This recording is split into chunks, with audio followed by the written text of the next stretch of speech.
Her eyes searched the floor in thought. Solomon watched eagerly, waiting for the flicker of epiphany. With a sickened look, she peered into his soul.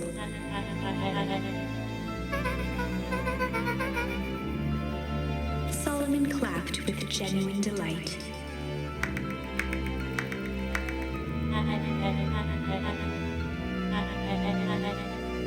Solomon glanced down, examining his youthful form.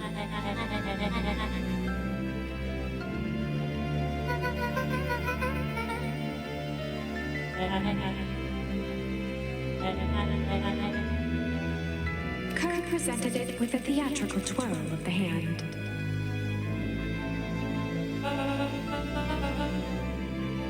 Before he could finish, Rolo snatched the vial from Kerr's palm.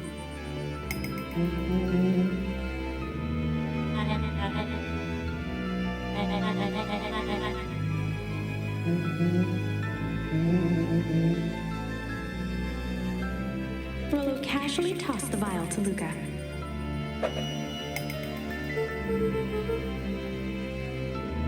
Luka jiggled the vial mockingly.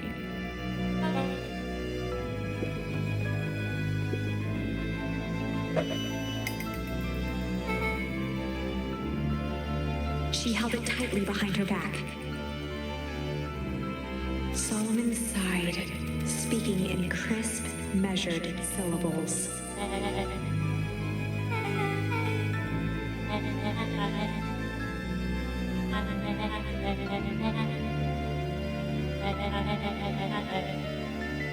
He pursed his lips with feigned sincerity.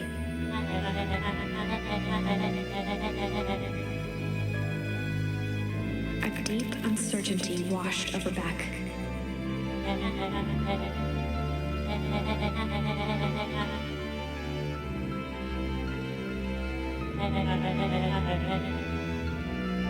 She looked to Nellie shakily. With a dispirited nod, Nellie sighed in defeat. Beck slowly approached Solomon.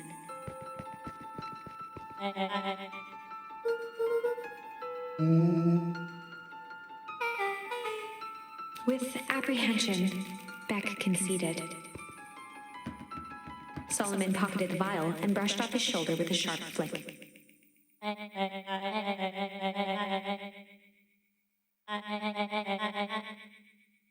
The blood drained from Kerr's face.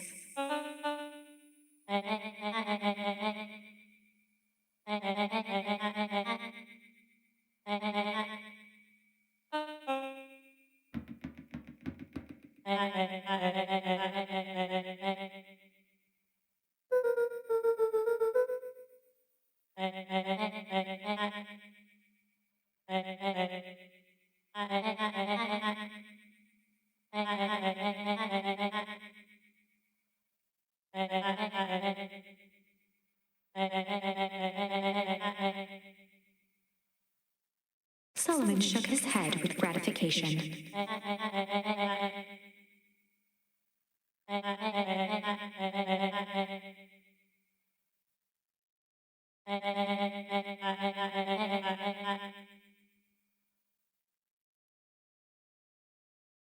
A muffled applause resonated faintly through the walls.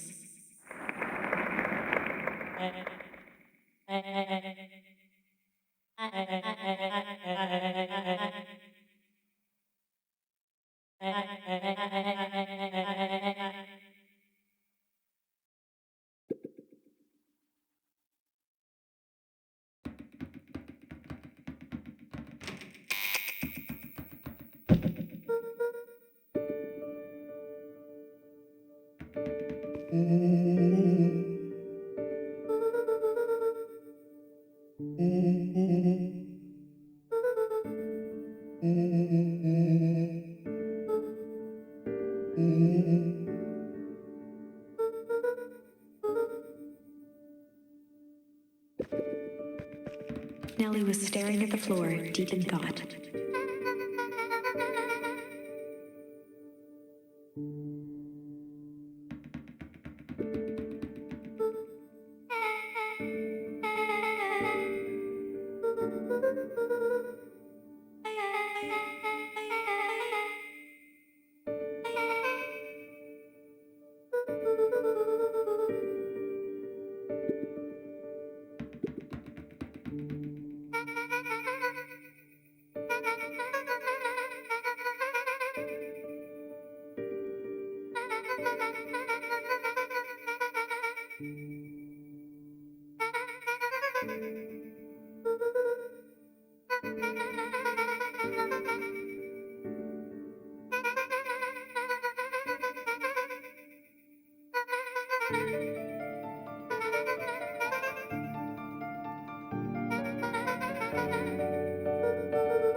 The color dropped from Luka's face.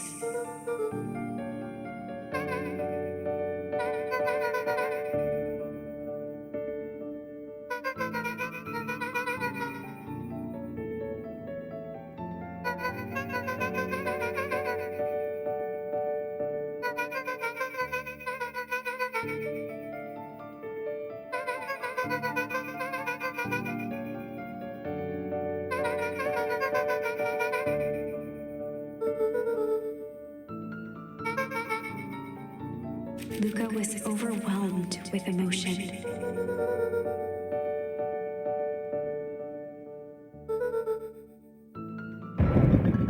A sudden explosion sounded from the hall. Chapter 8, Comeuppance. Ears still ringing, Gran picked herself up off the ground. Through the dust and smoke, she looked over to see Mrs. Fratelli helping Hiram Tolliver to his feet. She had had to beg, borrow, and steal to acquire those explosives. How many nights had she spent visualizing how she'd use them to make things right? And now, her one shot at destroying the source, that damned hole that swallowed so much of her life, was gone. Traded for this jagged hole in a wall and a foolhardy shot at rescuing Rolo. With Fratelli and Tolliver at her side, she stepped through. It was a strange feeling. The last time she'd stalked this maze of hallways, it was in a different body. They quickly rounded a corner to find a group of clipboards guarding a door. Something worth guarding is probably something worth seeing. She leapt forward, brandishing her cane. If her last chance at vengeance for things lost was truly gone, she would just have to fight to keep what she still had.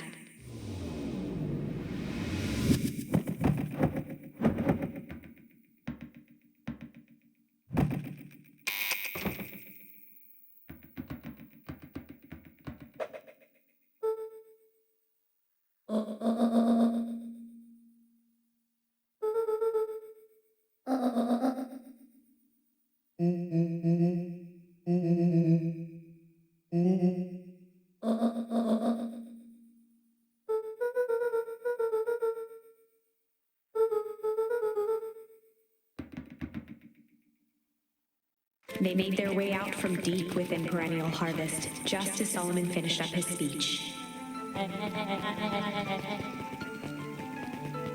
Solomon pulled a glass vial from his pocket. In one smooth motion, he downed its contents. A triumphant smile grew across Solomon's lips.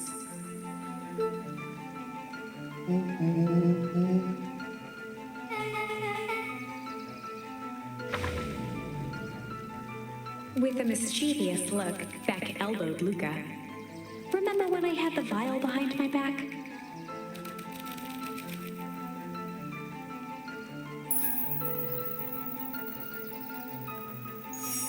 I might have tweaked his wonder potion with a little junk.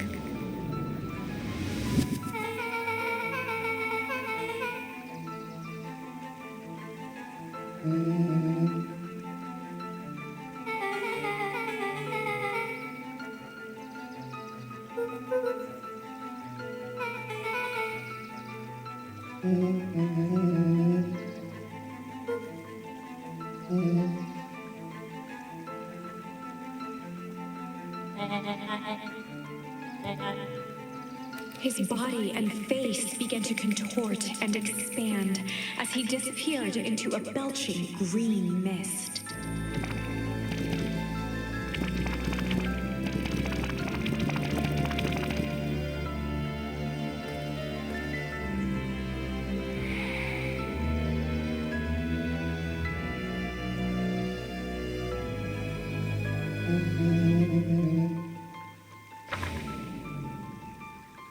As the last of what was once Sharper Valentine wafted into the air, the crowd began to disperse, still numb from what they had just observed.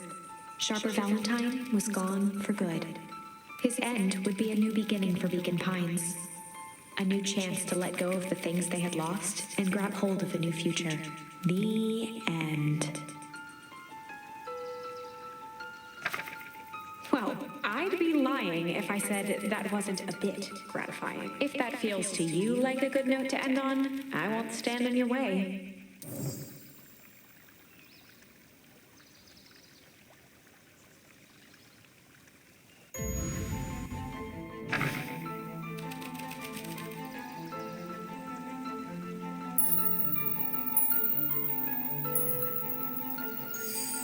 I might have tweaked his wonder potion with a little malice.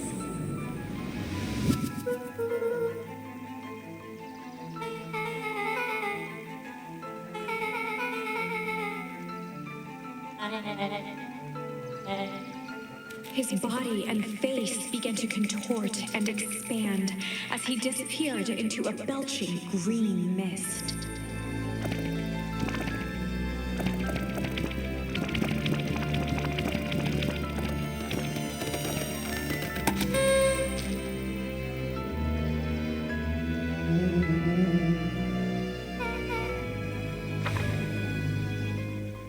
The crowd gazed in stunned silence at the now empty stage. The quiet was broken when William Kerr sprinted off stage and into the distance. He was never seen around Beacon Pines, or anywhere else for that matter, again. Watching the silhouette of Kerr disappear over the horizon, Luka began to laugh. First, a low chuckle that became uncontrolled, heaving laughter. Through his tears, he was vaguely aware that the crowd had begun to laugh with him. The end. That was unexpected. Perhaps a bit of an absurd ending for my taste, but who am I to say? I'm only writing the damn thing.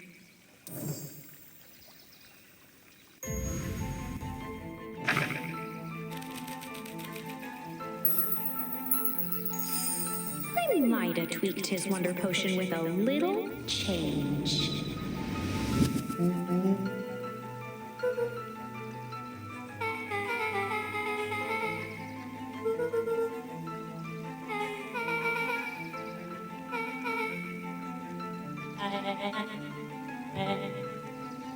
His body and face began to contort and expand as he disappeared into a belching green mist.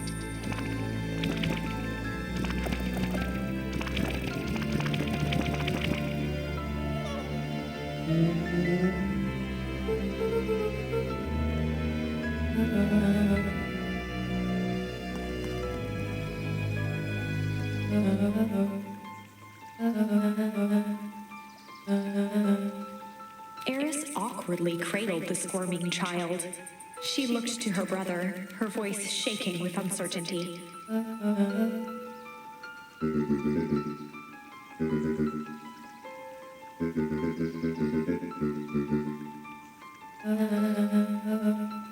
She looked back down at the infant with equal parts kindness and terror in her eyes. With a shake of her head, Eris addressed the crowd with a stern scowl.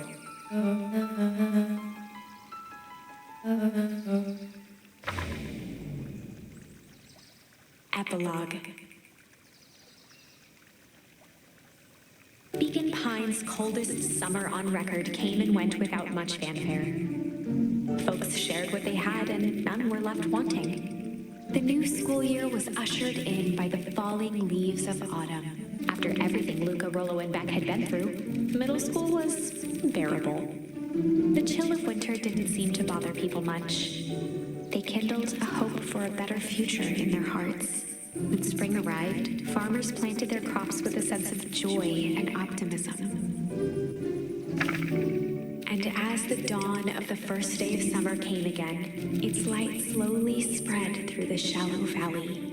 It crept over the town square, across the river, past the neglected welcome sign, and came to rest on a young boy sleeping at dawn, his mind at peace, knowing he is here for a reason.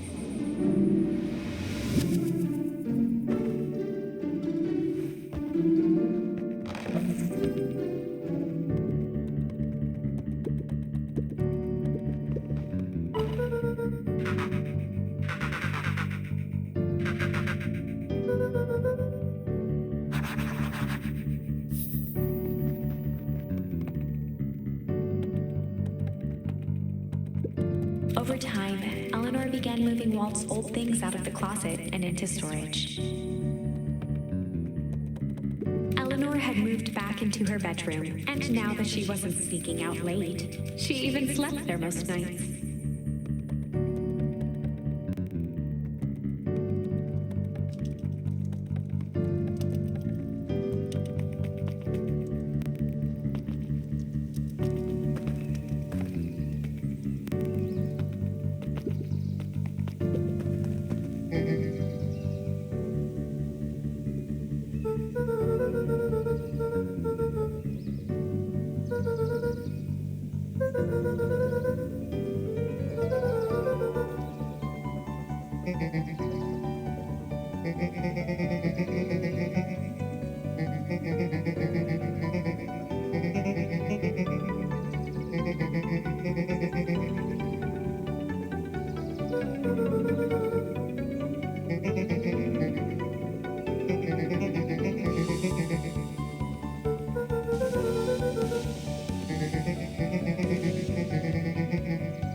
When Perennial Harvest collapsed, most of the clipboards skipped town.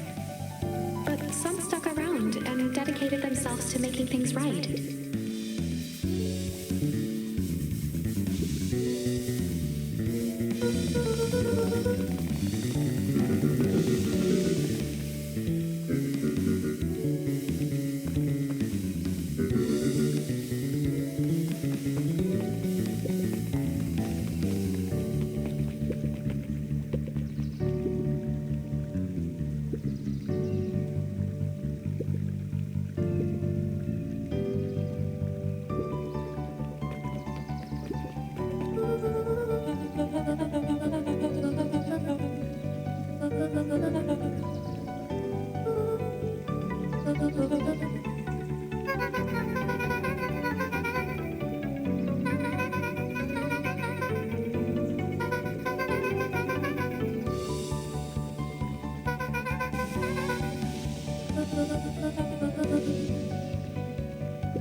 Eris did her best to ignore the tears welling in her eyes.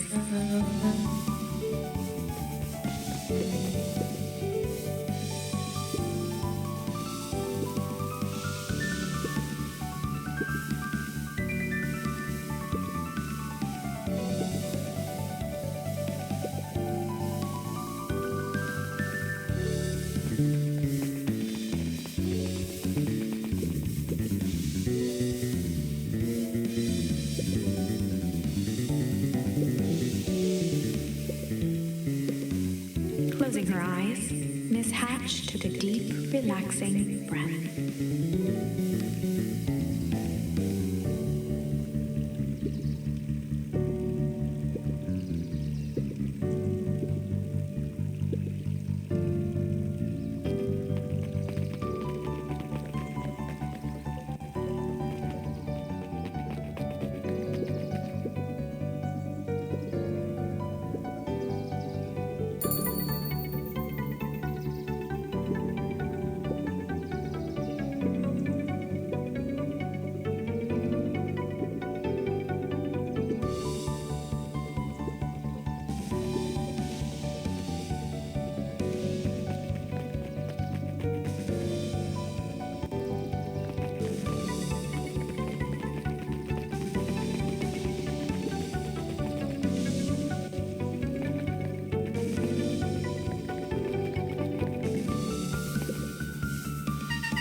Mrs. Fratelli glowed with a carefree smile.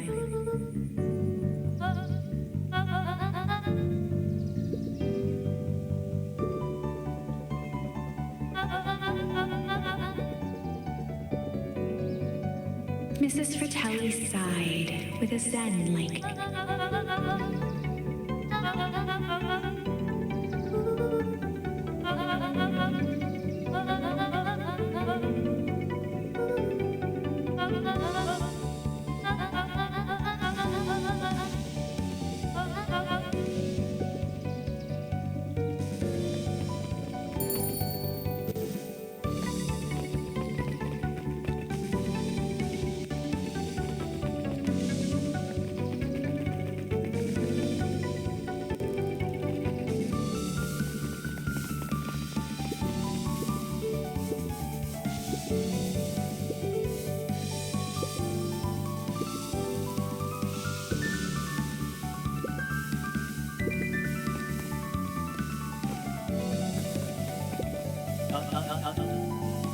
He playfully waggled an eye.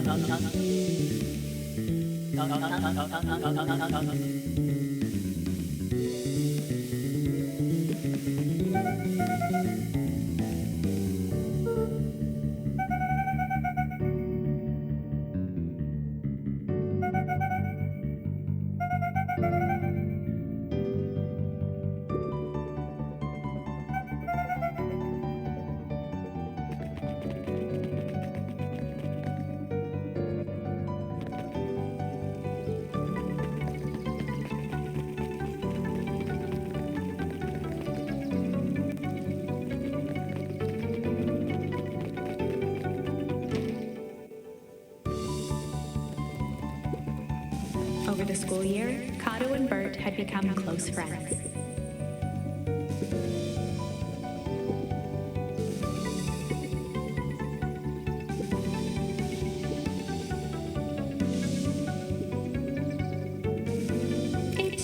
obviously went on like this for quite some time.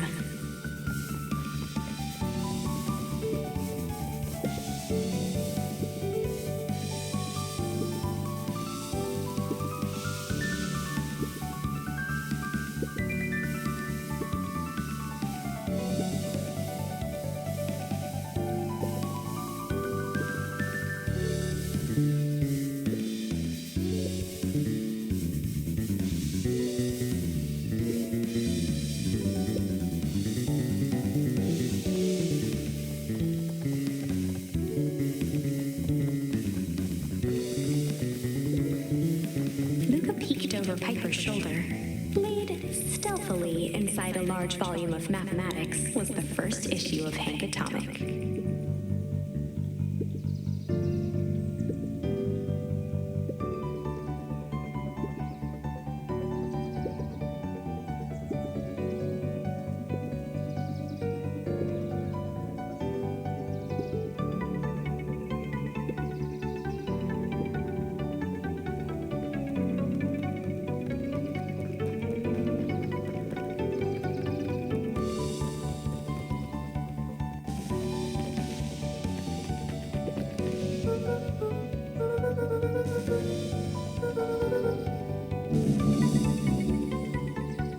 Mr. Nuncreed shook his head.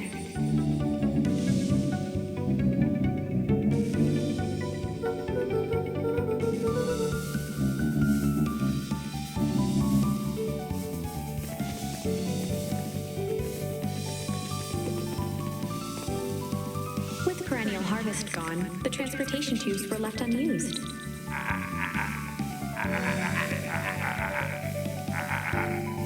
Well, maybe not completely unused.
Honestly, I began to lose hope of ever finding it, but then you came along.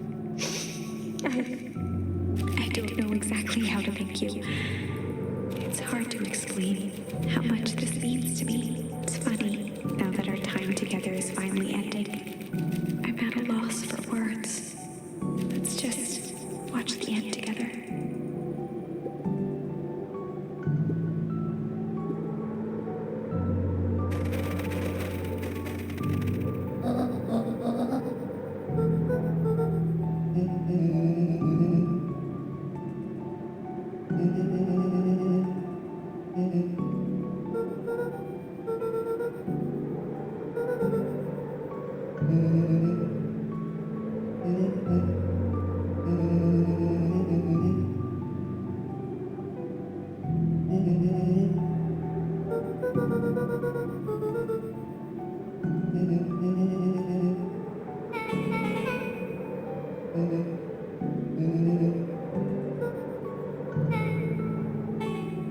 Mm-hmm.